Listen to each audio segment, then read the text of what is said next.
የኢትዮጵያ የባህር በር ጥያቄ ጉዳይ አሁን ከመቼውም ጊዜ በላይ በሁለት ወሳኝ በሆኑ ቀርቃር ልበል አጣብቂኞች ውስጥ ይገኛል። አንደኛ ሎካል በውስጥ ፖለቲካ በሰሜኑ አካባቢ ላይ ካለው ውጥረት የተነሳ እንደምታውቁት ሰሜን የሚገኘው ህዝባዊ ወያነ ሓርነት ትግራይ ህወሓት የኢትዮጵያን የባህር በር ጥያቄ የማይቀበል አይነት ድርጅት እንደሆነ እናውቃለን። ህወሓት መራሹ ኢህአዴግ እኮ አዳፍኖት ቆይቷል አይደለ እንዴ? ነውር አድርጎት ቆይቷል። ይሄ ኃይል አሁንም በኢትዮጵያ የባህር በር ጥያቄ ጉዳይ ላይ አቋሙን እኔ በበኩሌ አላቅም፣ ግን የሚቀበል አይመስለኝም። አይቀበልም ብዬ መደምደም ይችላል። ይሄ ኃይል የጦርነት አይነት እንቅስቃሴ ይዞ የሚመጣ ከሆነ የኃይል አሰላለፉን መገመት ትችላላችሁ አይደል?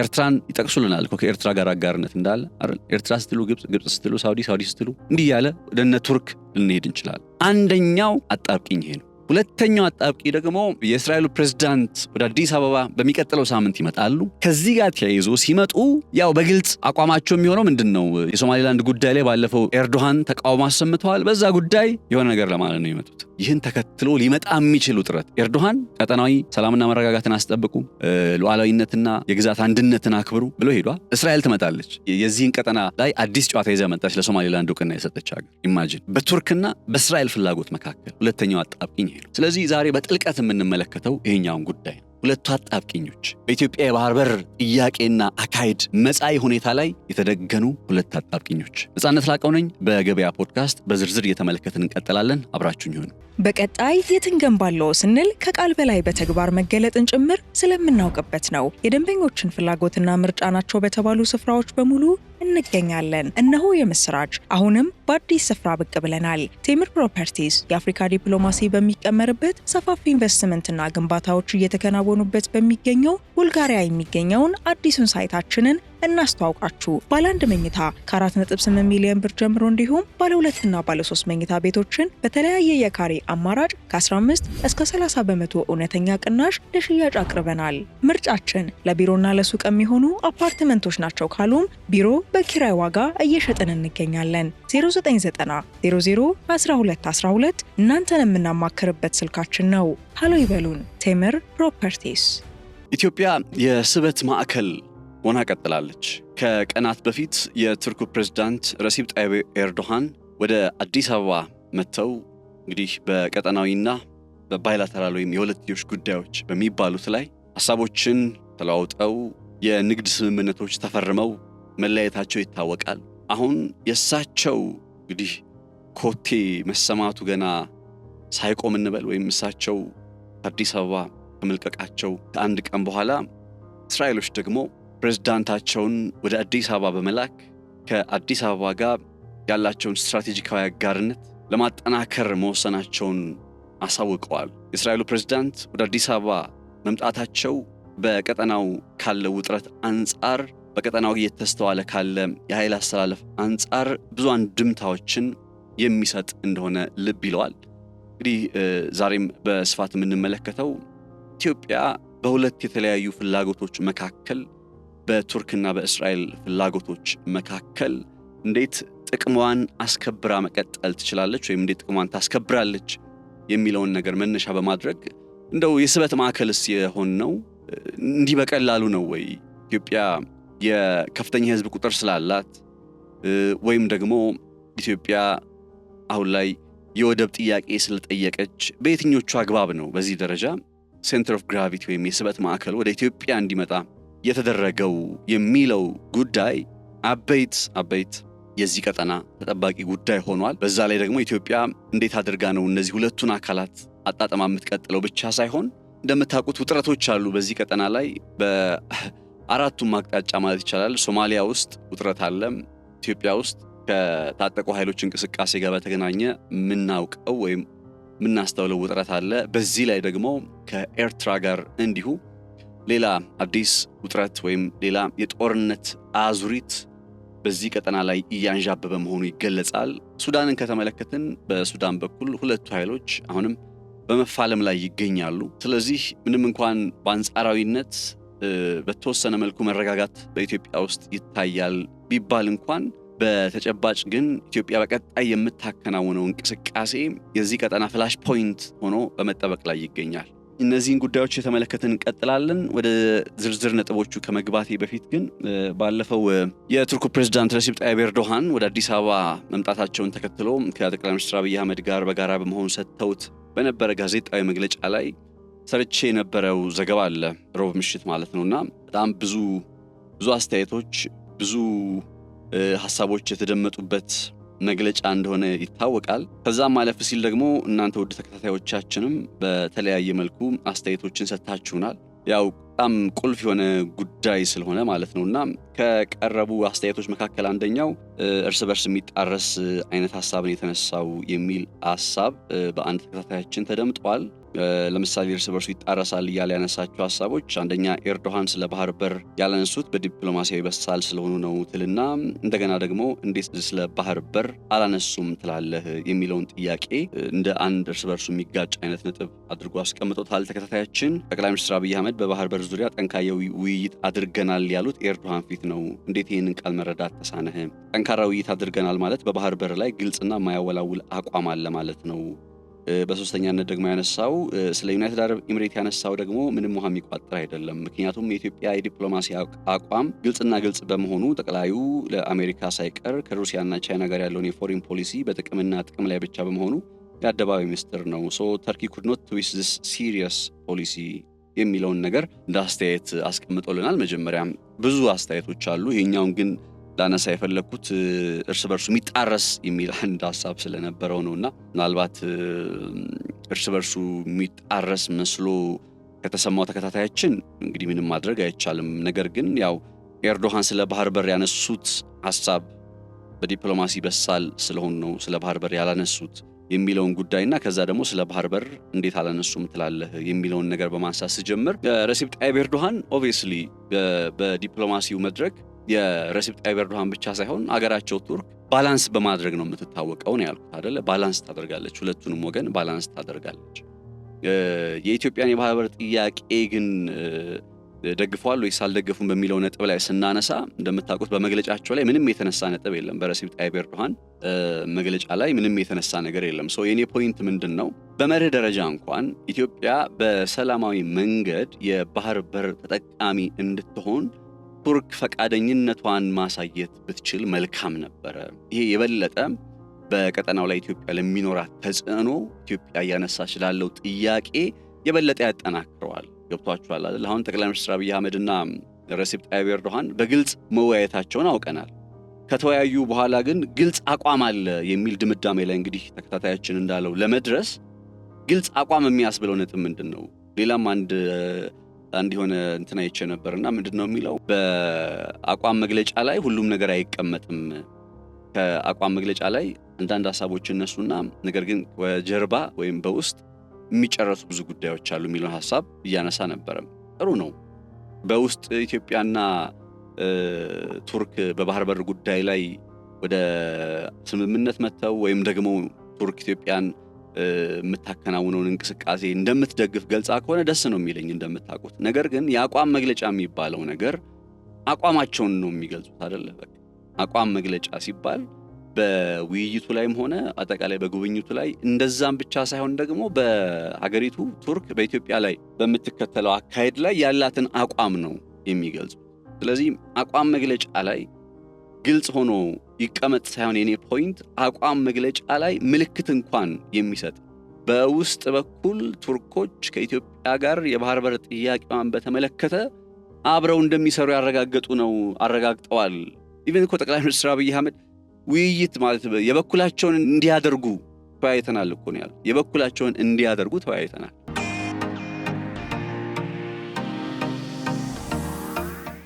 ለዚህ ጉዳይ ረሲፕ ጣይብ ኤርዶሃን ምላሽ የሰጡበት አጋጣሚ የለም። ስለዚህ እነ ረሲፕ ጣይብ ኤርዶሃን ኦፍ ኮርስ ባላንስ አድርገው የሚቀጥሉ ሰው ናቸው። ነገር ግን የኔ ፖይንት ምንድነው? ኢትዮጵያ ያላትን በሰላማዊ መንገድ የባህር በር ጥያቄ ለማግኘት የምታከናውነውን እንቅስቃሴ መደገፍ ወይም በኢትዮጵያ በሰላማዊ መንገድ የባህር በር ተጠቃሚ ለመሆን የምታደርገውን ጥረት በአዎንታዊ ጎኑ መመልከት ከዛ ቱርክ ከተቀመጠችበት የባላንሲንግ ሮል የሚያጎላት አይደለም፣ አንለስ ከጀርባ ሌላ ነገር ከሌለ በቀር ነው። ገብቷቸዋል። ምሳሌ የኢትዮጵያን የባህር በር ጥያቄ በጣም ብዙ ሀገራት ይደግፋሉ ብለናል አይደል? እነ ዩናይትድ ኪንግደም፣ እነ ጀርመን፣ እነ ቻይና፣ እነ ሌሎችም በርካታ ሀገራት ኢቭን እስራኤል እያልን እያነሳን ነበርና እነዚህ ሀገራት ሲያነሱ ለምሳሌ ጀርመን ስታነሳም የኢትዮጵያን ሰላማዊ የባህር በር ጥያቄ ተገቢነት ያለው ነው ብላ ጀርመን ስትናገር በቃ ለኢትዮጵያ ደግፋ በሌላ ወገን ያሉትን ኃይሎች የባህር በር ለኢትዮጵያ ተጠቃሚ ሊያደርጉ የሚችሉ ኃይሎች ተቃወመች ማለት አይደለም። የኢትዮጵያን ጥያቄ ህጋዊነት ግን እውቅና ሰጠች ማለት ነው። የኢትዮጵያን ጥያቄ ተገቢነት እውቅና ሰጠች ማለት ነው። ስለዚህ ረሲብ ጣይብ ኤርዶሃን ባላንሲንግ ሮል እንዳላቸው እሙን ቢሆንም የኢትዮጵያን የባህር በር ጥያቄ በተመለከተ ግን በምንም መልኩ ለማንሳት አለመሞከራቸው ወይም ዝምታን መምረጣቸው ተገቢ አይደለም ነው ይቅር። ገብቷችኋል? ረሲብ ጣይብ ኤርዶሃን ቱ ዘ ሊስት በቃ ቢያንስ ይህንን የኢትዮጵያ ጥያቄ አዎንታዊ እንደሆነ መግለጽ ነበረባቸው።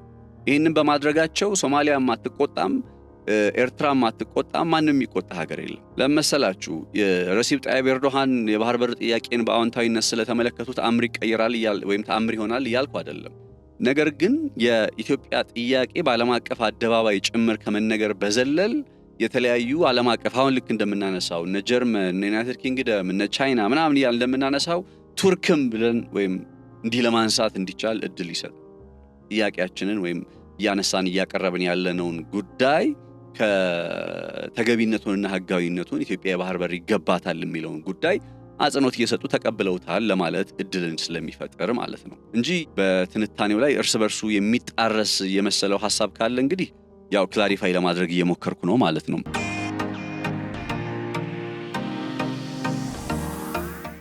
በሌላ በኩል ግልጽ ውይይት ማድረጋቸውን ጠቅላይ ሚኒስትር አብይ አህመድ ነግረውናል ይላል ሁለተኛው አስተያየት። ግልጽ ውይይት ማድረጋቸውን ነግረውናል። ግልጽ ውይይት ተደርጓል ማለት ግልጽ አቋም ተወስዷል ማለት ነው። ይሄ እንግዲህ ጥሩ ነው። በነገራችን ላይ ቢሆን ጥሩ ነው። ግልጽ አቋም ቢሆን ጥሩ ነው። እንዳልኳችሁ እኮ ቱርኮች የኢትዮጵያን የባህር በር ጥያቄ ጉዳይ በሰላማዊ መንገድ የሚከናወነው ማለት ነው ከዚህ ቀደም በአንካራ ዲክላሬሽን ላይ ከሶማሊያ ጋር ሲያፈራርሙ ረሲብ ጣይብ ኤርዶሃን ተገቢነት እንዳለው በመግለጽ ነው። እንግዲህ ባለፈው ትንታኔ ላይ እንደሰማችሁት የኢትዮጵያ የባህር በር ጥያቄን ጉዳይ ተገቢነት እንዳለው በማመን ቱርኮች አንካራ ዲክላሬሽንን አስፈርመዋል። በአንካራ የገለጹትን ሐሳብ ለምን አዲስ አበባ ላይ ያልገለጹትም ነው እንጂ ከውጭ ግንኙነት ፖሊሲያቸው ጋር የእሳቸው በሳልነት ጋር ምናምን በተገናኘ አይደለም። ይህንን ፖይንት አነሳውላችሁ። ገብቷችኋል? ምክንያቱም የኢትዮጵያን የባህር በር ጥያቄ መደገፍ ወይም በሰላማዊ መንገድ የምታከናውነውን ጥረት ተገቢ ነው ማለት ባይ ዲፎልት ሌላኞቹ ሀገራትን ማስቀየም ስለማይሆን እንደዛ ቢሆን እነ ጀርመን የማያረጉትም እነ ዩኬ የማያረጉትም ሌሎች የማያረጉትም እንደዛ አይነት እንቅስቃሴ ለምሳሌ ቻይና የኢትዮጵያን የባህር በር ጥያቄ በሰላማዊ መንገድ የሚከናወነውን ስትደግፍ ቻይና እንዲያውም እኮ የራሷ ቁስል አለባት በታይዋን በኩል አይደለ በታይዋን ልገንጠል የምትልባት ልክ አሁን ሶማሊላንድ ውስጥ እንዳለው አይነት ሁኔታ በተወሰነ መልኩ ሊመሳሰል የሚችል ገጽታ በዛ በቻይና ውስጥም አለ። ያንን ነገር እያወቀች ነው ግን በእርግጥ ኢትዮጵያም የሰላማዊ መንገድ የባህር በር ጥያቄ እንደሚገባት እውቅና የሰጠችው ወይም ደግሞ ተገቢነት አለው ያለች። ያን በማድረጓ ሶማሊያ ተቆጣች አልተቆጣች ገብቷችኋል አይደለ? ይሄ ከኤርዶሃን ጋርም ሲታይ እንዲህ ነው መታየት ያለበት። ኤርዶሃን ምን በሶማሊያ ፖለቲካ ውስጥ ምን አይነት ፍላጎት እንዳላቸው ይታወቃል። ከ2011 ጀምሮ እንዴት እንደመጡ ባለፈው ነግሬያችኋለሁኝ። ስለዚህ የኢትዮጵያን የባህር በር ጥያቄ በሰላማዊ መንገድ የሚደረገው ጥረት ተገቢ ነው ቢሉ የበለጠ ለጥያቄያችን ጥንካሬ ይሰጠው ነበር ነው። that's the whole point። ውይይት ተደርጎ ደግሞ ግልጽ አቋም ተይዟል ብሎ ለማመን ምንም ያንን የሚገልጽ ነገር ምን አለ? ኤርዶሃን ምን አሉ? በኢትዮጵያ ጉዳይ ላይ ግልጽ አቋም መያዛቸው ምን አሉ? እንዲያውም በመግለጫቸው አላስፈራሩንም ወይ? አላስጠነቀቁንም ወይ? እናንተ ያላችሁበት ይሄ ቀጠና በቴሪቶሪያል ኢንቴግሪቲ የግዛት አንድነትና ሉዓላዊነቱ መከበር አለበት እያሉ እኛንም ጭምር ያዘለ መልእክት አላስተላለፉም ወይ? የኢንተርናል ፎሪን ፓወርስ የሚባሉት የውጭ ኃይሎች መፈንጫ እንዳይሆን ተጠንቀቁ አላሉም ወይ ረሲብ ጣይብ ኤርዶሃን? ስለዚህ በግልጽ ውይይት መደረጉ እንዳለ ሆኖ የዛ ግልጽ ውይይት ውጤትን ለምሳሌ አንዳንዶች በቃ ቱርኮች በዚህ ጉዳይ ላይ ግልጽ አቋም ይዘዋል ብለው ድምዳሜ ላይ ሊደርሱ ይችላሉ። እኔ ግን በፍጹም እንደዛ አይነት ድምዳሜ ላይ ሊደርስ አልችልም። ቢካዝ ያንን ድምዳሜ ሊያደርስ የሚችል ምንም አይነት ፍንጭ ከመግለጫቸውም ሆነ ከዛ በኋላ በጉዳዩ ላይ ቅርበት ካላቸው ሰዎች ጋር የሰማሁት መረጃ ያንን የሚያረጋግጥ ስላልሆነ እና የኢትዮጵያን ጉዳይ ለማንኳሰስ አይደለም። የኢትዮጵያን ጉዳይ እኔ ባንኳሰሰው እንኳን የማይንኳሰስ እንደሆነ አሁን እስራኤል እኮ ፕሬዝዳንቷን ልትልክ ተዘጋጀች። ስለዚህ አውዱን ብንረዳው አሪፍ ነው። ለማንኛውም ለአስተያየቱ አመሰግናለሁኝ።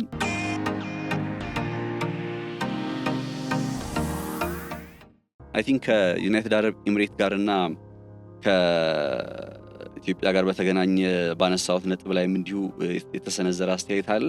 የዩናይትድ አረብ ኤምሬት ጉዳይ እንግዲህ ውሃ የሚቋጥር አይደለም። ስለ ዩናይትድ አረብ ኤምሬት ያነሳው ጉዳይ ውሃ የሚቋጥር አይደለም። ዌል ይሄ እንግዲህ እንደ ቆምንበት ቦታ የሚወሰን ነው። በነገራችን ላይ ዩናይትድ አረብ ኤምሬትን በቃ ለኢትዮጵያ ምንም አይነት አደጋ የማትፈጥር ሀገር ነች ብሎ ድምዳሜ ላይ መድረስ ይቻላል፣ መብት ነው፣ ምንም ጥያቄ የለው።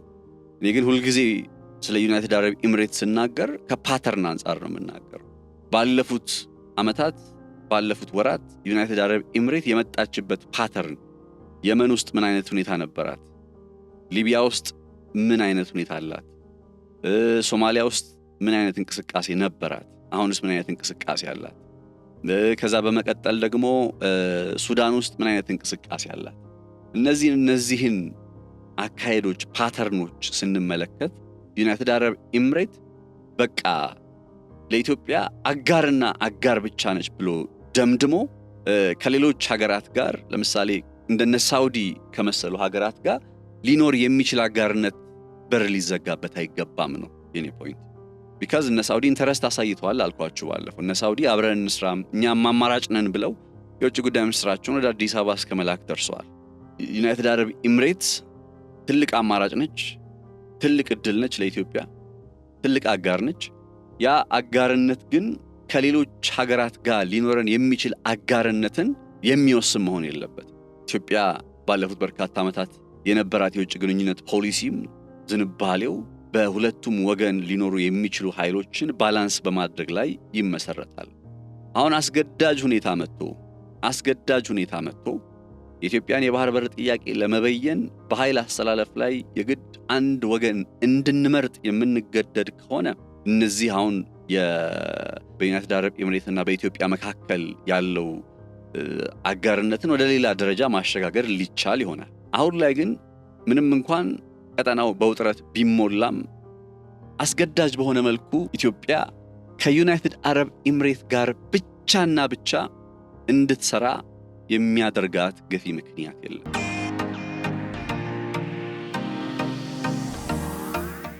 እነ ዩናይትድ አረብ ኤምሬት እንዳሉ ሁሉ እንደነ ሳውዲ አረቢያ የመሰሉ ሀገራትም እድል ይዘው ስለመጡ እነሱንም ማራቅ አይገባም። ነሰሰርሊ እነ ሳውዲ አረቢያ የኢትዮጵያን የባህር በር ጥያቄ ባይቀበሉ እንኳን በንግድ አጋርነቶች እንደምታውቁት እኮ ሳውዲ አረቢያ ቱርክን በመከተል ሶስተኛ ነች። በኢትዮጵያና በሳውዲ መካከል ያለው የንግድ አጋርነት በቻይናና በቱርክ ብቻ ነው የሚቀደመው። ይህንን ግንኙነት ማጠናከር መቻል ማለት በሌላ ቋንቋ ሳውዲ አረቢያም እንዲሁ ከአዲስ አበባ ጋር ጥሩ የሆነ ወዳጅነትና የንግድ ትብብር እንዲኖራት ስለማድረግም ሊሆን ይችላል። ነሰሰርሊ የግድ በባህር በር ጉዳይ ላይ ከጎናችን የቆሙ ሀገራት ጋር ብቻ ነው የምንሰራው ማለትም አይደለም። ተረድታችሁኛል? ስለዚህ የዩናይትድ አረብ ኤምሬት ጉዳይን በቆምንበት ቦታ ላይ ሆነን የምንወስነው ነው። እኔ የማስበውና የምረዳው ላልኳችሁ ከዚህ ቀደም በነበረ ፓተርን መነሻነት ዩናይትድ አረብ ኤምሬት ልብ የሚጣልባት ሀገር አይደለችም። ዩናይትድ አረብ ኤምሬት ለምሳሌ ሶማሊያ ውስጥ እኮ 2016-2015 መጨረሻ ላይ ሲገቡ ዩናይትድ አረብ ኤምሬቶች ከሶማሊያ ማዕከላዊ መንግስት ጋር ነበር ስምምነታቸው። በዛ ሰዓት ላይ ስለነ ሶማሌላንድ አያስቡም ነበር። ነገር ግን በሶማሌላንድና በፌዴራሉ መንግስት በሶማሊያ ፌዴራል መንግስት መካከል የተፈጠረው ውጥረት ላይ እድሎች እንዳሉ ታሳቢ ሲያደርጉ ያንን እድል ነው መጠቀም የሞከሩት። ምንድነው ያደረጉት? በቀጥታ ከሶማሌላንድ ጋር ግንኙነት ጀመሩ። ዲፒ ወርልድ ሶማሌላንድ ገብቶ ባርባራ ወደብን ማልማት ጀመረ። ከዛ በኋላ አሁን ሶማሊያ ዩናይትድ አረብ ኤምሬት ከግዛት የለቃ ትውጣ ሲባል ዩናይትድ አረብ ኤምሬት ይባስ ብላ ከሌሎች የሶማሊያ ግዛቶች ለመውጣት ሳወቀችና ከባርባራና ከሶማሌላንድ ግን እንደማትወጣ ገለጸች። እንዲያውም በቅርቡ ሊሆኑ ከሚችሉ ነገሮች መካከል አንዱ ዩናይትድ አረብ ኤምሬት ለሶማሌላንድ እውቅና ልሰጥ ነው፣ በሚስጥር እውቅና ሰጥታለች የሚል አይነት ዘገባም ጭምር እየተሰማ ነው አይደል? ስለዚህ ይህንን አካሄዷ ከተገንጣይ ኃይሎች ጋር የመስራት ዝንባሌ አላት። በቃ ይሄ ሊካድ አይችልም። የመን ውስጥም እንደዚህ አይነት ዝንባሌ ነው ያለ። ሳውዘርን ትራንዚሽናል ካውንስል የሚባለው አካል የመን ውስጥ ማለት ነው ተገንጣይ ኃይል ነው። ራሱን ገንጥሎ ሀገር ለመስረት የሚል ኃይል ነው። ገብቷችኋል? በሱዳን ውስጥም እንደዛ፣ ሊቢያ ውስጥ ከካሊፋ ሀፍጣር ጋር ያላት ግንኙነትም ከዚህ የተለየ መልክ የለውም። ዘ ፖይንት እኔ ከዩናይትድ አረብ ኤምሬት ጋር አጋርነት አይኖረን አይደለም። ነገር ግን በዩናይትድ አረብ ኤምሬት ጫና ሳቢያ ከሌሎች የገልፍ ሀገራት ጋር ሊኖረን የሚችለው አጋርነት አደጋ ውስጥ አይግባ ነው። ስለዚህ ዩኤኢን በተመለከተም ያለኝ አቋም ይሄ ነው። ግልጽና ግልጽ አቋም ነው። ማለት በቃ ዩናይትድ አረብ ኤምሬት ለኢትዮጵያ የባህር በር ጥቅም ተደራሽነት እስከተስማማችና እስከተባበረች ድረስ አብረን እንስራ የሚለውን ጉዳይ እስማማለሁ፣ ደግፋለሁ። ነገር ግን ያ ማለት በዚህ ሳቢያ ከሌሎች ሀገራት ጋር ከኳታር ጋር ከሳውዲ አረቢያ ጋር ከሌሎች የገልፉ ተጽዕኖ ፈጣሪ ሀገራት ጋር የሚኖረን አጋርነትን በሚከለክል ወይም አደጋ ውስጥ በሚያስገባ መልኩ መሆን የለበትም ነው። እሱ ነው መከራከሪያው። ከዚህ አንጻር ነገሩ ቢታይ መልካም ነው ብዬ አስባለሁኝ። ለማንኛውም አስተያየቶቻችሁ ይምጡ። እንደዚህ መልስ ያስፈልጋቸዋል ወይም ምላሽ ይፈልጋሉ ብዬ በማስባቸው ላይ እንዲህ እያነሳው ሐሳብ ሰጥባቸዋለሁኝ። ይሄኛውን ጉዳይ እዚህ ጋር ገታ እናደርገዋለን። አክቹሊ ገታ እናደርገዋለን ቢባልም ያው የቱርክን ጉዳይ ተከትለን ነው የምንሄደው። አሁን ኢትዮጵያ የምትባለው ሀገር በዚህ ሰዓት ላይ ስትራቴጂካሊ በጣም ቁልፍ የሆነ ቦታ ላይ ነው የምትገኘው። ጂኦግራፊካል አይደለም፣ ስትራቴጂካሊ። ያው ጂኦግራፊካሊም ካስፈለገ በጂኦግራፊም በጣም ቁልፍ የሆነ ቦታ ላይ ያለ ነው። ስትራቴጂካሊ ደግሞ በተለይ ከቀይ ባህርና የአፍሪካ ቀንድ አካባቢን በተመለከተ ሊኖሩ በሚችሉ ቀጣይ ሁኔታዎች ላይ ኢትዮጵያ በጣም ስትራቴጂካዊ የሚባል ቁልፍ የሆነ ሁኔታ ውስጥ ነው የምትገኘውና ከዚህ ነባራዊ ሁኔታ ለመጠቀም ደግሞ እንዳልኳችሁ ቱርክ ረሲብ ጣይብ ኤርዶሃን ወደ አዲስ አበባ መጥተው በአዲስ አበባ ከጠቅላይ ሚኒስትር አብይ አህመድ ጋር በነበራቸው ቆይታ ላይ የእስራኤልን ጉዳይ አንስተው እንደነበር አይዘነጋም። እስራኤል ለሶማሌላንድ የሰጠችው ዕውቅና ተገቢነት የለውም ብለው በግልጽ ነው የተናገሩ። እንግዲህ ይህንን በተናገሩ በማግስቱ እስራኤል አንድ መረጃን ይፋ አደረገች። የእስራኤሉ ፕሬዝዳንት ወደ አዲስ አበባ እንደሚመጡ። እርግጥ ነው በእስራኤል ፖለቲካ ውስጥ ውሳኔ ሰጪው ፈላጭ ቆራጩ ጠቅላይ ሚኒስትሩ ነው፣ ልክ እንደ ኢትዮጵያ እንበለው እንጂ ፕሬዝዳንቱ አይደሉም። ፕሬዝዳንቱ ሞር ሴርሞኒያል ናቸው። ለምሳሌ ኢትዮጵያው ፕሬዝዳንት አምባሳደር ታዬ አጽቀሥላሴ ርዕሰ ብሔር ናቸው። ውሳኔ በመስጠት ሂደት ላይ ከሚኖራቸው ሚና ይልቅ እንዲያውም እዛ ላይ ምንም ሚና የላቸው፣ ሞር ሴርሞኒያል በሆኑ ነገሮች ውስጥ ነው ሚናቸው የሚገለጸው። የእስራኤሉ ፕሬዝዳንትም በዚሁ አግባብ ነው የሚገለጹት እና ወደ አዲስ አበባ ሲመጡ ውሳኔዎች፣ ስምምነቶች የመሳሰሉት ነገሮችን ከመጠበቅ ይልቅ እኒህ ፕሬዝዳንት ወደ አዲስ አበባ በሚቀጥለው ሳምንት ሲመጡ በግልጽ የምንረዳቸው ጥቂት ነጥቦች አሉ። የመጀመሪያው ቀደም ብዬ ያልኳችሁን ኢትዮጵያን ስትራቴጂካዊነት የሚያረጋግጥ ሲሆን፣ ሁለተኛ በአዲስ አበባ ላይ ያውም በሀገሪቱ ቤተ መንግስት ውስጥ ረሲብ ጣይብ ኤርዶሃን እስራኤል ለሶማሌላንድ የሰጠችው ዕውቅና ተገቢነት የለውም ብለው ነበረ። ለዛ ምላሽ ለመስጠት ነው የሚመጡት። የእስራኤሉ ፕሬዝዳንት ለዛ ለረሲብ ጣይብ ኤርዶሃን አስተያየት ምላሽ ለመስጠት ነው የሚመጡት።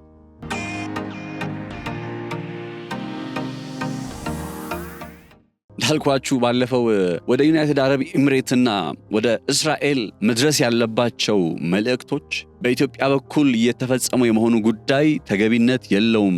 ቱርክ እስራኤልን መናገር ከፈለገች በቀጥታ በራሷ መንገድ ነው መናገር ያለባት እንጂ እዚህ አዲስ አበባ ላይ መታ አይደለም፣ ወይም ደግሞ በኢትዮጵያ ጠቅላይ ሚኒስትር አይደለም። ለዩናይትድ አረብ ኤምሬት ማድረስ ያለባት ሐሳብ ካለ ያው ለነገሩ ጥረት አድርገው ነበር አይደል? ረሲብ ጣይብ ኤርዶሃን ወደ አቡዳቢ ለመሄድ ከዛ ቢን ዛይድ የጤና እክል አጋጥሟቸው ጉዟቸው ተራዘመ እንጂ ወደዛ ወደ ዩናይትድ አረብ ኤምሬት ለመሄድ ተዘጋጅተው ነበር፣ ግን አልተሳካም። ስለዚህ ስላልተሳካም ወደዚህ ወደ አዲስ አበባ መጥተው በቀጥታ ዩናይትድ አረብ ኤምሬትን የማይመለከት ነገር ግን በቀጥታ ለነሱ የሆነ የዩናይትድ አረብ ኤምሬት ስም ያልተጠቀሰበት ነገር ግን በቀጥታ ዩኤኢን የሚመለከት ሐሳብ ሰጥቷል። ቀጠናው የውጭ ኃይሎች የፎሪን ኃይሎች መፈንጫ ፍላጎት ማስፈጸሚያ መሆን የለበትም እያሉ የሚያነሱት ነጥብ ይሄኛውን ነው እና ዩናይትድ አረብ ኤምሬት በቀጥታ ስሟ ስላልተነሳ ምላሽ ከመስጠት ተቆጠበች እንጂ ልክ እንደ እስራኤል ስሟ ተነስቶ እንደ ዩናይትድ አረብ ኤምሬት የመሰሉ ሀገራት በማለት ረሲብ ጣይብ ኤርዶሃን በቤተ መንግስት በነበራቸው መግለጫ ላይ ቢያነሱ ወይም ቢዘረዝሩ ኖሮ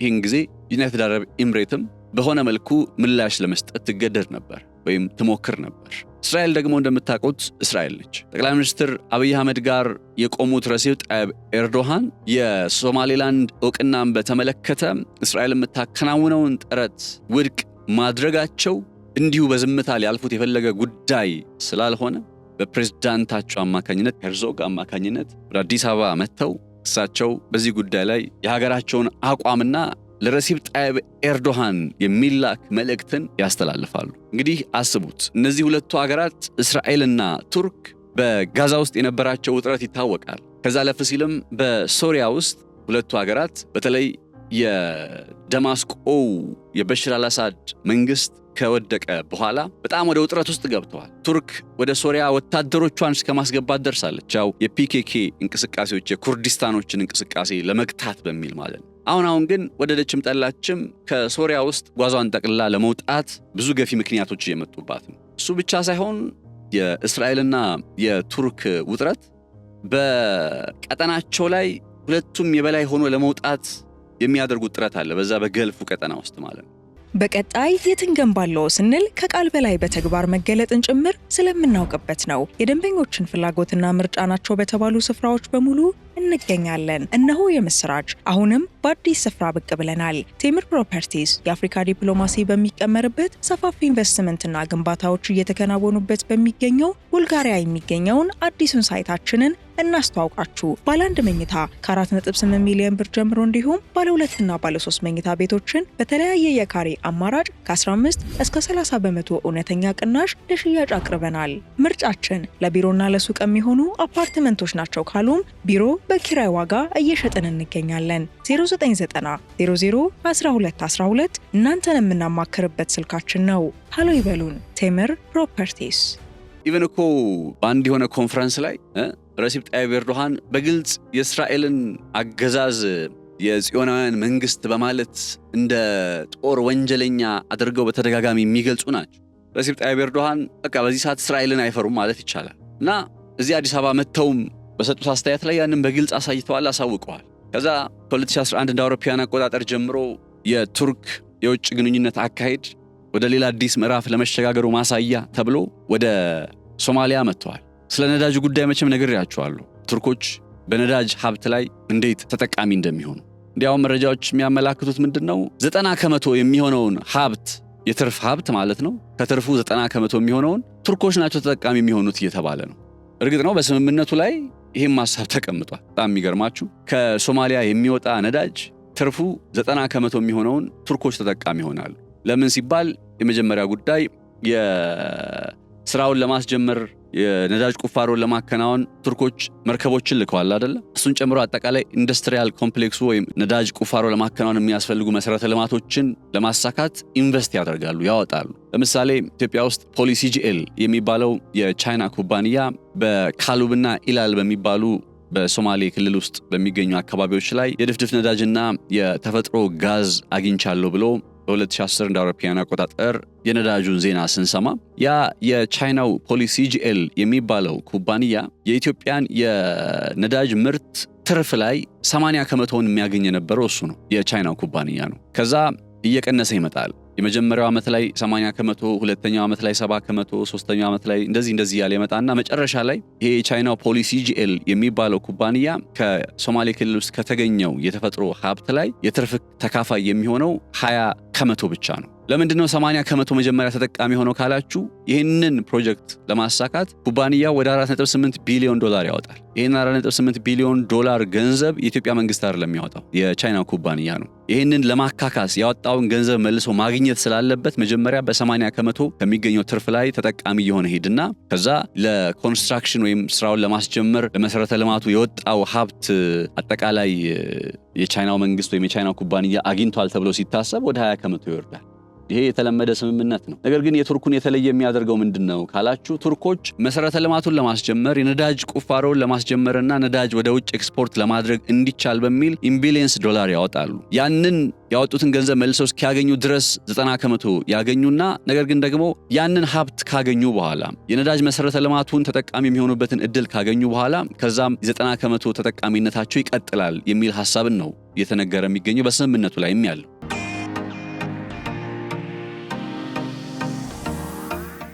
አሁን ቱርክ በዚህ ደረጃ ተጠቃሚ እንደምትሆን ያረጋገጠችባት በፊርማ ያረጋገጠችው ይህንን የሶማሌላንድ የተፈጥሮ ሀብት ጉዳይ ላይ እስራኤል የምትባል ሌላ ተመልካች መታለች። ተመልካች ብቻ ሳይሆን ተጽዕኖ ፈጣሪ፣ የቱርክን ፍላጎት ልትገታ የምትችል አይነት ሀገር መታለች በሶማሌላንድ ውስጥ። ስለዚህ በዚህ ቀጠና ላይ ከባድ ውጥረት ይዞ ከሚመጡ አበይት ጉዳዮች መካከል በእስራኤልና በቱርክ መካከል ያለው ውጥረት ነው ብለናል። አሁን የቱርኩ ፕሬዝዳንት ረሲፕ ጣይብ ኤርዶሃን እዚህ ኢትዮጵያ ውስጥ መጥተው የእስራኤልን እንቅስቃሴ ሲቃወሙና ሲያወግዙ ቴል አቪቭ በዝምታ ልትመለከት አትችልም። ስለዚህ ፕሬዝዳንቷን ወደ አዲስ አበባ ለመላክ ተገዳለች። በሚቀጥለው ሳምንት ወደ አዲስ አበባ የሚደርሱት የእስራኤሉ ፕሬዝዳንት የመጀመሪያ አቋማቸው ምንድን ይሆናል ብላችሁ ብትገልጹ የቱርኩ ፕሬዝዳንት ረሲፕ ጣይብ ኤርዶሃን ያወገዙትን ለሶማሌላንድ የሰጡትን ዕውቅና ጉዳይ በተመለከተ በግልጽ መግለጫ ማብራሪያ የሚሰጡበት አይነት ሁኔታ ነው የሚፈጠረው። ሌላኛው ነገር እንግዲህ ረሲፕ ጣይብ ኤርዶሃን የኢትዮጵያን የባህር በር ጥያቄ ጉዳይ በተመለከተ ዝምታን መርጠው ሄደዋል። አሁን እስራኤሎች ሲመጡ ግን ታያላችሁ። የእስራኤሉ ፕሬዝዳንት አዲስ አበባ ሲመጡ ግን ትመለከታላችሁ። የኢትዮጵያ የባህር በር ጥያቄ ጉዳይ ያውን በሰላማዊ መንገድ የሚከናወነውን የባህር በር ጥያቄ ጉዳይ እስራኤል ትደግፋለች ብለው በግልጽ ያሳውቃሉ። ገብቷችኋል? አሁን ይሄ ነው ባለፈውም አንድ እንግዲህ ይጣረሳል የተባለው ሐሳብ ማለት ነው። ቱርኮች ይሄንን ማድረግ ቢችሉ ኖሮ በግልጽ በዛ በቤተ መንግስት በነበራቸው ቆይታ ላይ የኢትዮጵያን የባህር በር ጥያቄ ጉዳይ በተመለከተ መደገፍ ቢችሉ ኖሮ አሁን የእስራኤሉ ፕሬዝዳንት ወደ አዲስ አበባ መጥተው ይሄንን ሐሳብ ሲያነሱ እንትን አይሆንም ነበር። ሞር ወደ እስራኤል የማጋደል አይነት ዝንባሌ እንዳይፈጠር እድል ይፈጠር ነበር። ገብቷችኋል? ኦፒኒየኑም ቢሆን አካሄዱም ቢሆን። አሁን ግን ቱርኮች በዚህ አካሄዳችን ላይ የበለጠ የፈለገ በሳልነታቸውን የተከራከርኩ አይደል፣ ባላንስ አድርገው ለመቀጠል ጥረት ያደርጋሉ የሚለውን የተከራከርኩ አይደል። ግን የፈለገ ያን ነገር ቢያደርጉ ቱ ዘ ሊስት የሚጠበቅባቸውን ነገር ነው። ቱ ዘ ሊስት በቃ ቢያንስ በትንሹ የሚጠበቅባቸውን ነገር ነው በዛ ሰዓት ላይ ረሲፕ ጣይብ ኤርዶሃን ያደረጉ። አሁን ደግሞ እስራኤሎች መጥተው በግልጽ ያንን ነገር ሲያደርጉ በዚህ ቀጠና ላይ በሚኖር እንግዲህ ውጥረትና የኃይል አሰላለፍ ላይ የኢትዮጵያን ብሔራዊ ጥቅም ሊያስከብር የሚችለው አካል የቱ ነው ሲባል አይኖች ሁሉ ወደ እስራኤል እንዲያማትሩ እድልን ይፈጥራል ማለት ነው።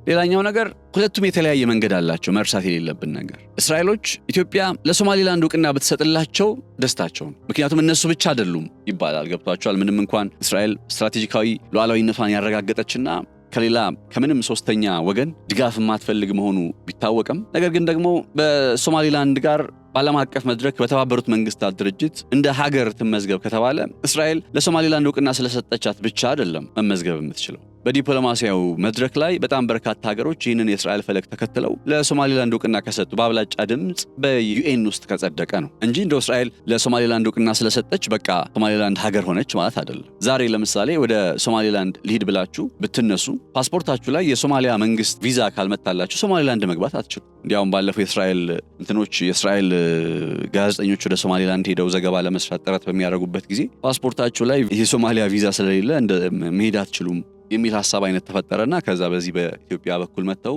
በተኮቻሌ አድርገው ነው ወደ ሀርጌሳ ሄዱት። እነዚህ ነጥቦች እስራኤል የምትባለው ሀገር ኢትዮጵያን ደጋፊ አድርጋ ከጎኗ እንድትይዝ የሚያስገድዱ ነጥቦች ናቸው። ከዛ ኢትዮጵያ ለሶማሌላንድ ዕውቅና በመስጠት ሂደት ውስጥ ያው ባርበራ ወደብን ትጠቀማለች በሚል ማለት ነው። ቱርክ ደግሞ ለኢትዮጵያ ያላት ሐሳብ ሌላ ሊሆን ይችላል። በኤርትራ በኩል በሰላማዊ መንገድ ተጠቃሚ መሆን የምንችልበትን መንገድ ማመቻቸት ዩሲ አሁን እስራኤሎች በሶማሌላንድ በኩል የባርበራ ወደብን የምንጠቀምበት መንገድ፣ ቱርኮች ደግሞ በኤርትራ በኩል ልንጠቀም የምንችልበትን አይነት መንገድ ወደ ማሰብ የሚመጡ ከሆነ ገብቷችኋል አይደል? ባለፈው አንድ መረጃ እየነገርኳችሁ ነበር። ወደ ኤርትራ የቱርክ ልኡካኖች ስለመላካቸውና የመሳሰሉት ነገሮች ከዛ በኋላ መላካቸውን ከተሰማ በኋላ የወጣውን ነገር ለመመልከት ጥረት አድርጌ ነበርና መረጃዎቹን ማግኘት አልቻልኩም። ግን በመርህ ደረጃ ቱርኮች ኢትዮጵያ በሶማሊያ በኩል ሳይሆን ወደብ እንዲኖራት የሚፈልጉም ከፈለጉ በኤርትራ በኩል ልብ አድርጉ። የመጀመሪያው ነገር ቱርክ እዚህ አዲስ አበባ ላይ መታ በይፋ የኢትዮጵያን የባህር በር ጥያቄ በተመለከተ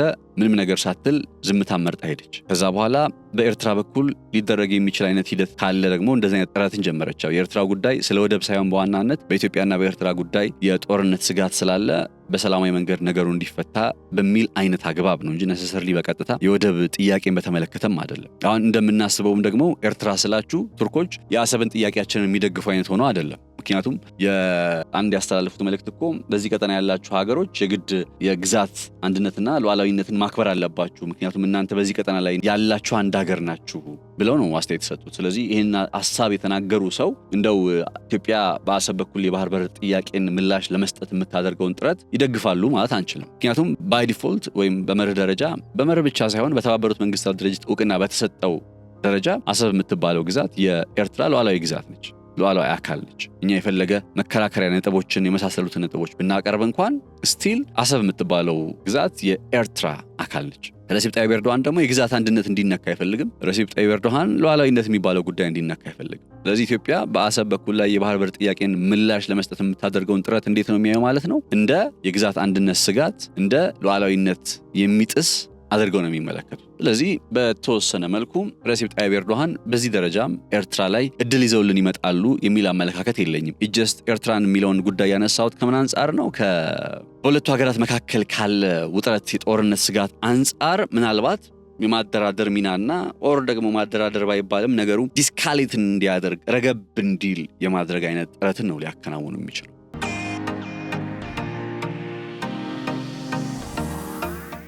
ስለዚህ ቱርኮች በኤርትራ በኩል ላይ ይህ ነው የሚባል የወደብ አማራጭን ለኢትዮጵያ የማቅረብ አይነት ዝንባሌ አይኖራቸውም ካልን ቱርኮች ለኢትዮጵያ የሚያቀርቡት አማራጭ ምንድነው ስንል በአንካራ ዲክላሬሽን መሰረት በአንድ የሶማሊያ ውስጥ የሚገኝ የባህር በር ላይ ተደራሽ መሆን የሚቻልበት ልክ እንደ ጅቡቲው የዶራሌህ ወደብ አማራጭ ሆኖ ሊያገለግል የሚችል ወደብን በሶማሊያ በኩል ኢትዮጵያ እንድታገኝ ሊሰሩ ይችላሉ ቱርኮች። ያው አንካራንም ሲያስፈርሙን እንዳልኳችሁ የአንካራው ዲክላሬሽን ላይም ይህንን ሐሳብ ታሳቢ ባደረገ መልኩ ፊርማው ስለተከናወነ ምንም እንኳን ጉዳዩ ዝምታ የተመረጠበት ቢሆንም አይ ቲንክ ለኢትዮጵያ አማራጭ ከሚባሉት ወደቦች መካከል በግንባር ቀደምነት የሚጠቀስ አይደለም። በኪሎ ሜትርም ራቅ ስለሚል አሁን ቱርኮች በሶማሊያ በኩል ለኢትዮጵያ እያሰቡት የሚገኘው ወደብ ራቅም ስለሚል አይመጣውም። ይሄ ብዙ መሰረተ ልማት የሚያስወጣ ገና የመንገድ ግንባታ የምኑ ያላለቀለት ብዙ የቤት ስራዎች የሚቀሩት ነው። ወይራስ እስራኤል ደግሞ አሁን ቱርኮች በዚህ መልኩ አማራጭ አለን ሲሉ ወይራስ እስራኤል ደግሞ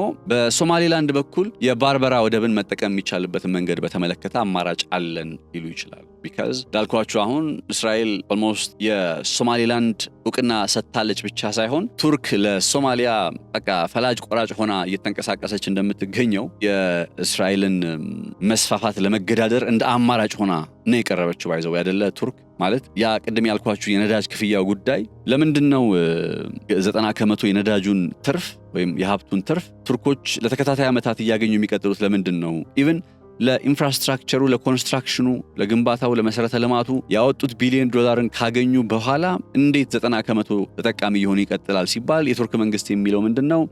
የሶማሊያን ሰላም ለማስጠበቅ በዛ ስለምንቀሳቀስ ሶማሊያን እየጠበቁ ስለሆነ ለዛ ለምሰጠው አገልግሎት የሚከፈል ገንዘብ ነው የሚል አይነት መረዳት አለ በቱርኮች ዘንድ። ዛት ሚንስ ቱርኮች ሶማሊያን እየጠበቁ ነው። ለዛም ነው ኤፍ-16 የጦር ጀት ጭምር ያስገቡ። ሶማሊያን እየጠበቁ ነው ሲባል ደግሞ የሶማሊያ ሉዓላዊነት፣ የሶማሊያን የግዛት አንድነት ጉዳይ። በሌላ በኩል እስራኤል አሁን ለሶማሊላንድ እውቅና ሰጥታለች። ከዛ በኋላ ደግሞ እንደ ቱርክ ባይሆን እንኳን ሶማሊላንድን እየጠበቀች መቀጠል ትፈልጋለች። ሶማሊላንድ ሉዓላዊ ሀገር ሆና እንድትመሰረትላት ግቧ ነው ይህንን ማሳካት። ለዛ ይህን የሚደግፉ ሀገራትን ከጎኗ ታስተባብራለች፣ ታሰልፋለች። ስለዚህ የእስራኤሉ ፕሬዝዳንት ወደ አዲስ አበባ የመምጣታቸው ዜና ሌላኛው አንድምታ ምንድነው ሊሆን የሚችለው? ኢትዮጵያ ለሶማሊላንድ እውቅና በመስጠት ሂደት ውስጥ የሆነ ጥረት እንድታደርግ የሆነ አንድ ስቴፕ እንድትገፋ በተወሰነ መልኩ በእስራኤል መንግስት አማካኝነት ጫና ለማሳደር የተፈለገ ይመስላል። ቢካዝ ኤርዶሃን መተው አንደኛ እኮ ጫና የፈጠሩት በኃይል አስተላለፉ ላይ ነው። እስራኤል፣ ዩናይትድ አረብ ኤሚሬትስ፣ ኢትዮጵያ ምናምን ብለን ልንገልጽ በምንችል ይሄ በጣም ቱ ዘ ኤክስትሪም ነገሩን አድርገን ስናስበው ልንገልጽ የምንችል አይነት የኃይል አስተላለፍ ላይ ጫና ለማሳደር ነው የመጡት። እስራኤሎች መተው ደግሞ በዚህ ኃይል አስተላለፋቸው ላይ ከነ ዩናይትድ አረብ ኤሚሬትስ ከነ ህንድ ጋር በቆሙበት የኃይል አስተላለፍ ላይ ቱርክ መታ ጫና ልታሳድር እንደማትችል የሚያረጋግጡበት ነው ማለት ነው።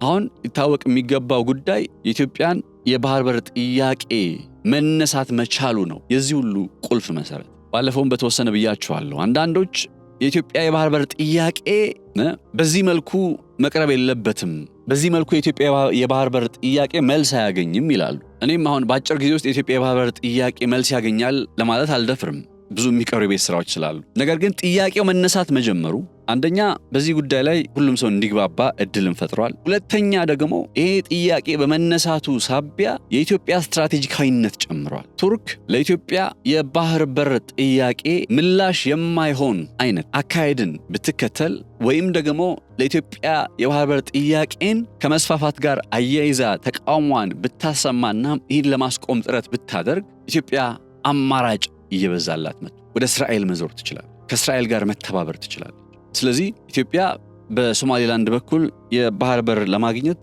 ያደረገችው ጥረት እንደ ትልቅ ስቴፕ አድርጌ ነው የምቆጥረው። የዛ ሂደት ውጤቶች ናቸው አሁን እያየን የምንገኛቸው። አስቡት ከሆኑ ወራት በፊት የህንዱ ጠቅላይ ሚኒስትር ናሬንድራ ሞዲ መጥተው ነበር። ያው ህንዶች እንደምታውቁት አሁን ላይ እስራኤል እና ዩኤኢ ምናምን ባሉበት ብሎክ ውስጥ ነው ያሉ። ያው ዩናይትድ አረብ ኤምሬት ቤታቸው ነው። የተለያዩ ባለስልጣናት ይመላለሳሉ። እስራኤልም አሁን ባለፉት በርካታ ጊዜያት በውጭ ጉዳይ ሚኒስትሮች አማካኝነት ሲከናወን የነበረ ምክክርን ወደ ሌላ አዲስ ምዕራፍ ለማሸጋገር ፕሬዝዳንታቸው ኢሳቅ ሄርዞግን ወደ አዲስ አበባ ለመላክና በዚህ ቀጠና ላይ ያላቸውን አቋም በይፋ በግልጽ ለማስቀመጥ የተዘጋጁ ይመስላሉ። አሁን ኢትዮጵያ አማራጭ የበዛላት ሀገር እንደሆነች መካድ የለበት። መግቢያ ላይ ነግሬያቸዋለሁ። ዩናይትድ አረብ ኤምሬትስ ብለን ስንናገር ሳውዲ አረቢያም እንዳለች መረሳት የለበት አማራጭ ሆነ። ቱርክ ብለን ስንናገር እስራኤልም መረሳት የለባት አማራጭ ሆነ። ስለዚህ ይህንን አማራጭ መያዝ መቻሏ፣ ኦፕሽኖች መኖራቸው ኢትዮጵያ በዚህ ቀጠና ላይ የባህር በር ጥያቄዋን ለማሳካት በምታደርገው ጥረት እድሎችን እንድትመለከት አንድ ነገር ላይ ብቻ እንዳትጣድ የሚያስገድድ አይነት ይሆናል። አሁን ይሄ በሶማሊያ ጉዳይ ነው ባይዘው የቱርክም ጉዳይ የእስራኤልም ጉዳይ ከሶማሊያና ከሶማሊላንድ ጋር በተገናኘ አብሮ የሚያያዝ ነው። ከዛ በዘለል ለምሳሌ አሰብን በተመለከተ ልናደርግ በምንችል የባህር በር ጥያቄ አካሄድ ላይ አሁንም ቢሆን ከነዚህ ሀገራት የሚጠበቅ ነገር አይኖርም። ቢካዝ አሰብ የምትባለው አካል አሁንም በኤርትራ ሉዓላዊ ግዛት ውስጥ የተቀመጠች ስለሆነች ምናልባት ጨዋታው ቀያሪ ወይም ማርሽ ቀያሪ ሊሆን የሚችለው ጉዳይ እስራኤል በፕሬዝዳንቱ አማካኝነት ኢትዮጵያ በአሰብ በኩል የባህር በር ተጠቃሚ ለመሆን የምታደርገውን ጥረት እደግፋለሁ ወደሚል አይነት አቋም ውስጥና መረዳት ውስጥ ከመጣች እስኪ አንድ ሐሳብ ላንሳላችሁ። ለምሳሌ እስራኤል የምታቀርበው ፕሮፖዛል ላይ ለኢትዮጵያ የምታቀርበው ፕሮፖዛል ላይ ለሶማሊላንድ እውቅና ስጡ፣ እኔም በአሰብ በኩል የምታከናውኑትን የባህር በር ለማግኘት የምታከናውኑትን ጥረት ስፔሲፊካሊ አሰብን ጠርተው በአሰብ በኩል የሚደረገውን ጥረት እደግፋለሁ የሚል አይነት አቋም ከእስራኤል ማድመጥ ብንችል ምን ያክል ጌም ቼንጂንግ ሊሆን እንደሚችል አስቡ። እስራኤሎች ይህንን ሊያደርጉት ይችላሉ ብላችሁ ብትጠይቁኝ 50-50 ነው። እንዳልኳችሁ ነው። በዚህ በሶማሊላንድ በኩል የጀመሩት አካሄድ ከዩናይትድ አረብ ኤምሬትስ በቀር አሁን ላይ በቀጥታ ከጎናቸው መቆሙ የተረጋገጠ ሀገር የለም። እንደው አክሲስ ተብሎ ሲገለጽ ከሚነሱት እንደነ ህንድ ከመሰሉ ሀገራት በቀር።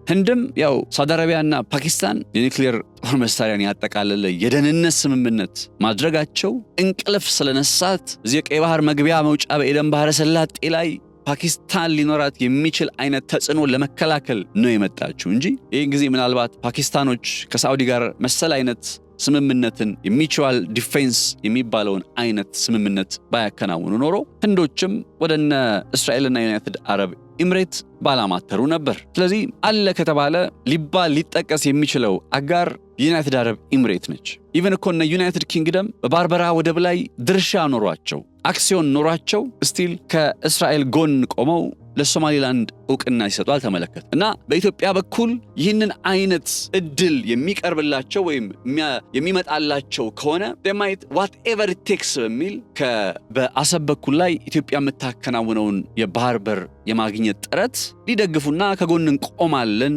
ሊሉ ይችላሉ። ተረድታችሁኛ? አሁን እነዚህኞቹ ሐሳቦች እንዳሉ ሆነው ይህ በመሆኑ ምክንያት በዚህ ቀጠና ላይ ምን ሊከሰት ይችላል ካላችሁ ከበድ ያለ አሁን እየተመለከትን ያለው ውጥረት ከበድ ብሎ ወደ ለየለት የተኩስ ልውውጥ ግጭትና ጦርነት ውስጥ ሊያመራ ይችላል። አሁን ሰማው ስትመለከቱት እኮ በቃ የሆነ አክሲስ ተፈጥሯል። ኢቭን በኢትዮጵያ ውስጥ አንዳንድ የህወሓት ኃይሎች እኮ ከኤርትራ ጋር አብረነን እስከ ማለት ደርሰዋል። ኤርትራ ብለን ስንሄድ ደግሞ እነ ግብጽ እናገኛለን አይደል? ግብጽ ስንል ሳውዲ እናገኛለን፣ ሳውዲ ስንል ቱርክ እናገኛለን። የሆነ አክሲስ ያልኳችሁ ይሄንን። በአንጻሩ በተቃራኒው ወገን ደግሞ ኢትዮጵያ ፌዴራል መንግስትን ብለን ከዛ ዩናይትድ አረብ ኤምሬት ከዛ እስራኤል ምናልባት ህንድ ወደሚለው አክሲስ ውስጥ እንሄዳለን። ይሄ ሁለቱ የኃይል አስተላለፍ ለዚህ ቀጠና ምን ያክል ከባድ አስፈሪ ጊዜ ከፊት እንደሆነ የሚያሳይ ነው። እኛ ስታክስ እናደርግ ግን እኛ የምንቆምበት ስፍራ ግን በአንድም ይሁን በሌላ የባህር በር ጥያቄን መልስ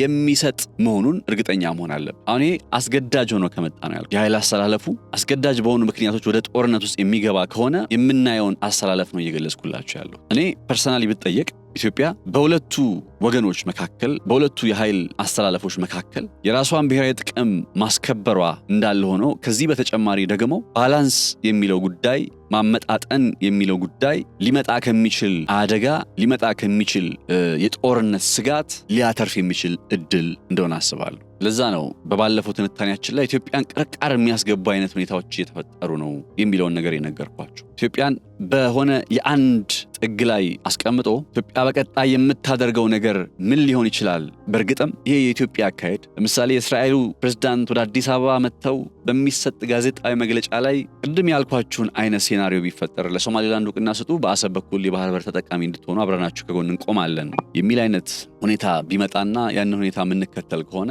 መገመት ትችላላችሁ ይሄ ቀጠና ምን አይነት ቅርጽ ሊይዝ እንደሚችል፣ ምን አይነት ውጥረትና ችግር ውስጥ ሊገባ እንደሚችል።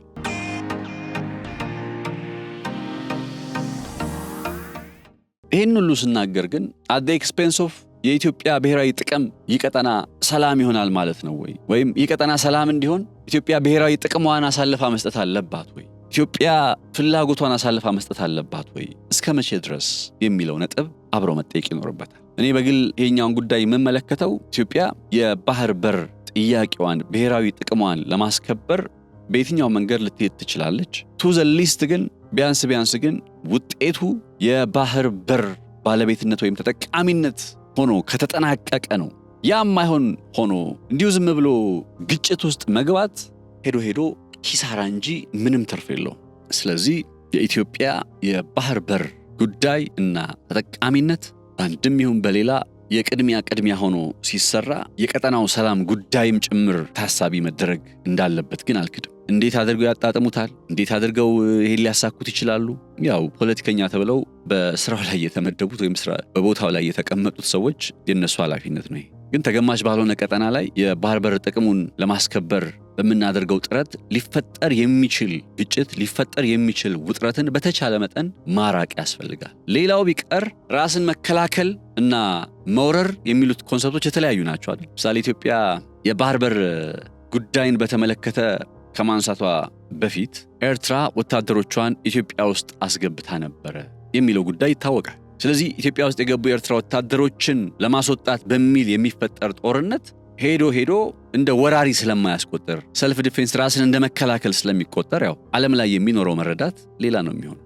አሁን ግን በተወሰነ መልኩ እነ ዩናይትድ አረብ ኤምሬት ላይ እየተነሳ ያለው ስም አለ አይደል? ምሳሌ አርኤስኤፍን ያስታጥቃሉ። ለአርኤስኤፍ ድሮን እየሰጡ ነው። አርኤስኤፍ ከሰሞኑ በነገራችን ላይ በጣም ብዙ ውድመቶች እያደረሰ ነው።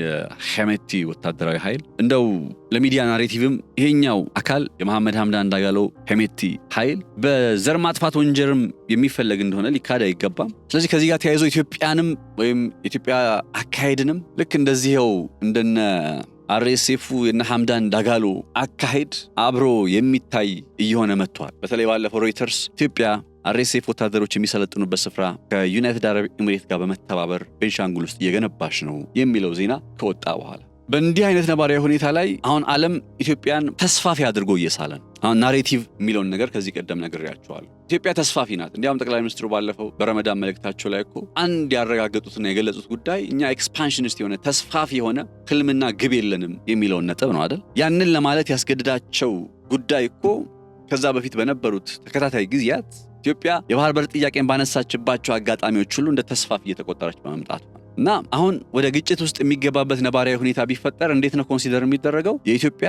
ተስፋፊነት ኤክስፓንሽኒስት አካሄድ አንድ አካል ተደርጎ ነው የሚቆጠር። አሁን ጥያቄው በእንዲህ አይነት ጫና ውስጥ ያለ ናሬቲቭን እንዴት ቀልብሶ ራስን መከላከል ሊባል በሚችል አይነት ሁኔታ ወይም ኢትዮጵያ አማራጭ የላትም ወደሚል አይነት ድምዳሜ ላይ እንዴት መድረስ ይቻላል ነው። ከባድ አይነት ነባራዊ ሁኔታ የሚያስብለው እሱ ነው አንደኛው ጉዳይ።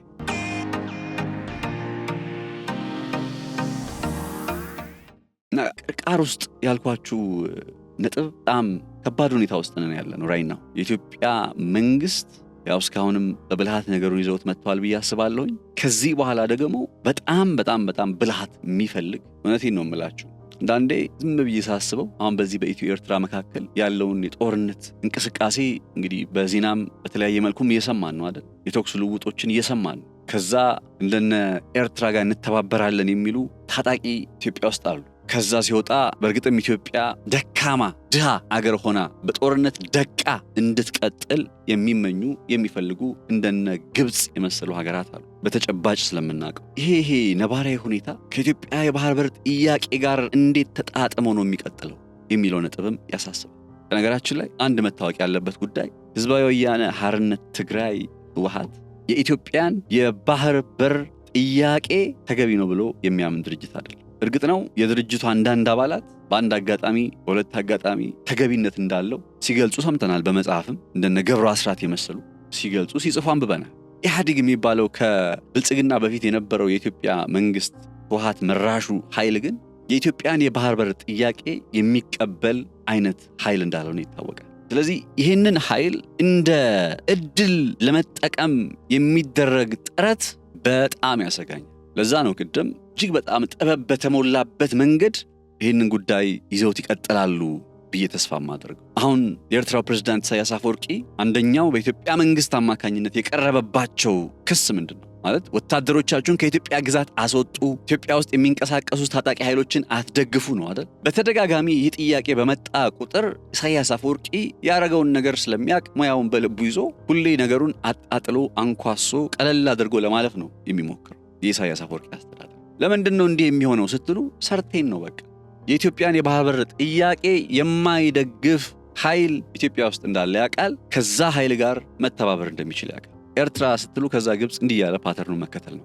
እና ትልቁ ስጋት ምንድነው? ይሄ የኢትዮጵያን የባህር በር ጥያቄ የማይፈልገው ኃይል ያው በእነሱ በህወሓት መራሹ አስተዳደር ጊዜም እንደሆነ ይታወቃል። ኢትዮጵያ ሙሉ በሙሉ ከባህር በር ተጠቃሚነቷ የተገለለች ይሄ ኃይል ይህንን ኃይል ለመጠቀም የሚሞክሩ ዓለም አቀፍ አክተርስ ዓለም አቀፍ ባንላቸው ቀጠናዊ ፍላጎቶች እድሉን ላለመጠቀማቸው ምንም ማረጋገጫ አለ ብዬ አላስብም። ስለዚህ የኢትዮጵያ የባህር በር ጥያቄ ጉዳይ ከመቼውም ጊዜ በበለጠ አሁን በመንታ መንገድ ላይ ቆሟል። ከባዱ ፈተና ደግሞ ምን አይነት ፈተና መሰላችሁ? ከዛው ከጎናችሁ ወንድማችሁ የእናንተን መብት ነው ብላችሁ የምታነሱትን ጥያቄ የለም መብታችሁ አይደለም ብሎ መሰናክል እንቅፋት ሲሆንባችሁ ነው። የኢትዮጵያን የባህር በር ጥያቄ እኔ እንዳልኳችሁ ነው ሁልጊዜ ስልጣን ላይ ያለው መንግስት ማንም ይሁን ማንም መለስ ዜናዊ ቢሆን ኃይለማርያም ደሳለኝ ቢሆን አብይ አህመድ ቢሆን ማንም ቢሆን የኢትዮጵያን የባህር በር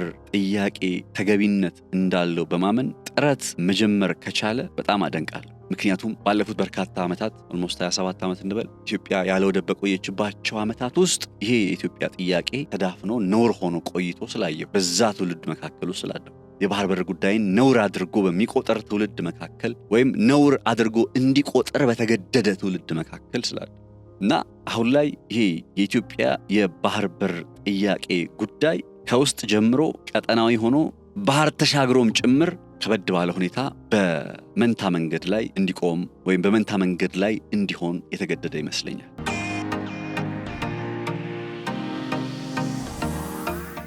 እዚህ ቦታ ላይ መምጣታችን በራሱ በጣም ግሬት እንደሆነ ታውቃላችሁ። ማለት I don't have a problem with እስካሁን በኢትዮጵያ የባህር በር ጥያቄን ለማሳካት እየመጣንባቸው ባሉ መንገዶች ላይ ችግር የለብኝም። ነገር ግን ይሄ ከውስጥ ያለው በተለይ በሰሜን አካባቢ ላይ ያለው ጉዳይ ይህንን ያገኘነውን ወርቃማ እድል እንዳያደናቅፍብን እጅግ በጣም ጠንካራ ጥንቃቄ ስለሚፈልግ ነው። ግብጽ ኢትዮጵያ የባህር በር ልታገኝ ነው ተብላ ቀርቶ ገና ለገና ኢትዮጵያ የባህር በር ልታገኝ ትችላለች ተብሎ በታሰበበት ጊዜ እንኳን ምን ስታደርግ እንደነበረ እናውቃለን። አሁን ይህንን አካሄድ የሚቃወምና ይህንን አካሄድ በተግባር ደፍጥጦ የቆየ አይነት አካል የሚንቀሳቀስ ሆነ ይህንን እድል አለመጠቀም ጥረት ታደርጋለች ብዬ አላስብም። ስለዚህ የኢትዮጵያ የባህር በር ጥያቄ ጉዳይ በሁለት መልኩ አሁን ላይ ውጥረት ውስጥ ይገኛል ወይም በመንታ መንገድ ውስጥ ወይም ቅርቃር ውስጥ ይገኛል ብዬ አስባለሁ። ይህንን ብሬክ አድርጎ መውጣት ይኖርበታል። እንዴት የሚለው ያው እንዳልኳችሁ የፖለቲከኞቹ ስራ ስለሆነ ለነሱ እንተዋል። ነገር ግን የግድ እነዚህን ሁለት አጣብቂኞች መሻገር ይኖርበታል። የመጀመሪያው ከውስጥ ያለውን በተለይ በሰሜን አካባቢ ካለው የትጥቅ እንቅስቃሴ ጋር ተያይዞ በግልጽ በተጨባጭ የመጀመሪያው ማለፍ ያለበት መውጣት ያለበት ቅርቃር ከውስጥ እንደነ ቲፒኤልኤፍ የመሰሉ ኃይሎች እየደገኑ ያለውን ስጋትና አደጋ ነው። ሁለተኛ ነገር ደግሞ በቱርክና በእስራኤል ፍላጎቶች መካከል ያለው ውጥረት ሰለባ ላለመሆን፣ ምክንያቱም በእነሱ ጨዋታ ውስጥ ካስገቡን ከወደብም አንሆንም ከሀገራችንም አንሆንም። ብዙ ጉዳት ነው የሚመጣብን። ቢካዝ በጣም ፓወርፉል የሆኑ ሀገራት ናቸው። እነዚህ ሀገራት ወደ ውጥረት ወደ ግጭት ውስጥ ከገቡ ከዛኛም በዛ ተያይዘን ተስበን እዛ ከደረስን ምን ሊሆን እንደሚችል ያው እንግዲህ መረዳት። ስለዚህ እነዚህን ሁለት መሰረታዊ ቻሌንጆች መሰረታዊ ምላቸው በኢትዮጵያ የባህር በር ጥያቄ ከጀመርንበት ጊዜ አንስቶ እነዚህ ሁለቱ በጣም ቁልፍ ነገሮች ናቸውና እነዚህን ማለፍ ከመንግስታችን ይጠበቃል። በዚህ ጉዳይ ላይ እየሰሩ ካሉ አካላት ይጠበቃል። and I hope እናልፈዋለን የሚል አይነት እምነት አለኝ። ዛሬ ትኩረት ያደረኩበት ጉዳይ ይሄ ነበረ። አብራችሁ ስለነበራችሁ ልባዊ ምስጋና ይበያላችሁበት ይድረስ። መልካም ጊዜ፣ መልካም ቆይታ ይሆንላችሁ። ነጻነት ላቀው ነበርኩ። በቀጣይ የትንገንባለው ስንል ከቃል በላይ በተግባር መገለጥን ጭምር ስለምናውቅበት ነው። የደንበኞችን ፍላጎትና ምርጫ ናቸው በተባሉ ስፍራዎች በሙሉ እንገኛለን። እነሆ የምስራች! አሁንም በአዲስ ስፍራ ብቅ ብለናል። ቴምር ፕሮፐርቲስ የአፍሪካ ዲፕሎማሲ በሚቀመርበት ሰፋፊ ኢንቨስትመንትና ግንባታዎች እየተከናወኑበት በሚገኘው ቡልጋሪያ የሚገኘውን አዲሱን ሳይታችንን እናስተዋውቃችሁ። ባለ 1 መኝታ ከ4.8 ሚሊዮን ብር ጀምሮ እንዲሁም ባለ 2 እና ባለ 3 መኝታ ቤቶችን በተለያየ የካሬ አማራጭ ከ15 እስከ 30% እውነተኛ ቅናሽ ለሽያጭ አቅርበናል። ምርጫችን ለቢሮና ለሱቅ የሚሆኑ አፓርትመንቶች ናቸው ካሉም ቢሮ በኪራይ ዋጋ እየሸጥን እንገኛለን። 0990 00 12 12 እናንተን የምናማክርበት ስልካችን ነው። ሃሎ ይበሉን። ቴምር ፕሮፐርቲስ